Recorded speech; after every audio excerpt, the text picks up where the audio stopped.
ಬೇಕೇ ಬೇಕು ನ್ಯಾಯ ಬೇಕು ಬೇಕೇ ಬೇಕು ನ್ಯಾಯ ಬೇಕು ಬೇಕೇ ಬೇಕು ನ್ಯಾಯ ಬೇಕು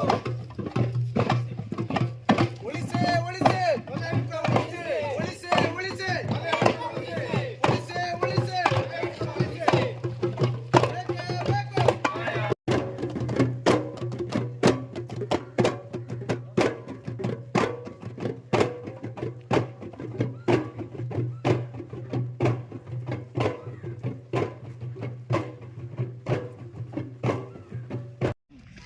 ಅಧಿಕಾರಿಗಳಿಗೆ ಇರ್ಬೋದು, ಬೇರೆ ಬೇರೆ ಜನಪ್ರತಿನಿಧಿಗಳಿಗಿರ್ಬೋದು, ನಮ್ಮ ಮನವಿಯನ್ನು ನಮ್ಮ ನೋವನ್ನು ನಾವು ತಿಳಿಸಿದಾಗ ನಮಗೆ ಯಾವ ರೀತಿಯ ಸ್ಪಂದನೆ ಅಂತ ಹೇಳಿದರೆ, ಇಲ್ಲಿ ಒಂದು ಡಿಪಾರ್ಟ್ಮೆಂಟ್ಗೆ ನಾವೊಂದು ನಮ್ಮ ಕೂಗನ್ನು ಹೇಳಿದರೆ ಇನ್ನೊಂದು ನಮ್ಮ ಏಕೈಕ ಬೇಡಿಕೆ ಏನಂದರೆ ಮುಗುರೋಡಿ ಕನ್ಸ್ಟ್ರಕ್ಷನ್ಗೆ ಸೇರಿರುವಂತಹ ಒಂದು ಡಾಮರ್ ಮಿಕ್ಸ್ ಹಾಟ್ ಮಿಕ್ಸ್ ಪ್ಲ್ಯಾಂಟ್ ಏನಿದೆ ಅದನ್ನು ಈ ಪ್ರದೇಶದಿಂದ ತೆರವುಗೊಳಿಸಬೇಕಾಗಿ ನಮ್ಮ ಮೊದಲ ಬೇಡಿಕೆಯಾಗಿದ್ದು, ಮಲಯಾಳಿಕ ಉಳಿಸಿ ಮತ್ತು ಹೋರಾಟ ಸಮಿತಿ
ಮಲೇಡ್ಕ ಎಂಬಲ್ಲಿ ಇರುವಂತಹ ಮುಗ್ರೋಡಿ ಕನ್ಸ್ಟ್ರಕ್ಷನ್ಗೆ ಸಂಬಂಧಪಟ್ಟಂತಹ ಈ ಡಾಮರ್ ಮತ್ತೆ ಜಲ್ಲಿ ಮಿಶ್ರಣ ಘಟಕ ಮತ್ತೆ ಇದರಿಂದ ಊರು ಅವರಿಗೆ ಎದುರಾಗ್ತಿರುವಂತಹ ಸಮಸ್ಯೆಗಳ ಬಗ್ಗೆ ನಾವು ಇವತ್ತು ಪ್ರತಿಭಟನೆಯನ್ನ ಗುಮ್ಮಟ ಚಳುವಳಿಯ ಮೂಲಕ ಕೈಗೊಂಡಿದ್ದೇವೆ.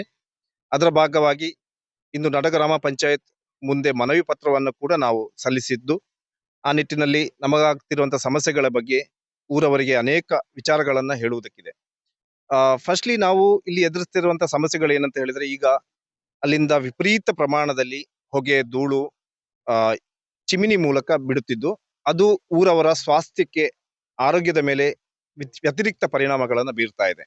ಹಾಗೆಯೇ ಇಲ್ಲಿ ಹರಿದು ಹೋಗ್ತಿರುವಂತಹ ನೀರು ನಾಡ್ಜಿ ಅರಣ್ಯ ಪ್ರದೇಶದಿಂದ ಹರಿದು ಬಂದು ಈ ಪ್ಲಾಂಟ್ ಮೂಲಕ ಸಾಗಿ ಇಚ್ಚಾವು, ಕೋಡಿಜಾಲು, ಮಲಯಾಡಕ್ಕ, ಪಂಜುಲಿಮಾರ್ ಪ್ರಾಂತ್ಯಗಳಿಗೆ ಹರಿದು ಹೋಗ್ತಾ ಇದ್ದು, ಅದು ಅವರ ಕುಡಿಯುವ ನೀರನ್ನ ಕಲುಷಿತಗೊಳಿಸ್ತಾ ಇದೆ, ಮಾಲಿನ್ಯಗೊಳಿಸ್ತಾ ಇದೆ.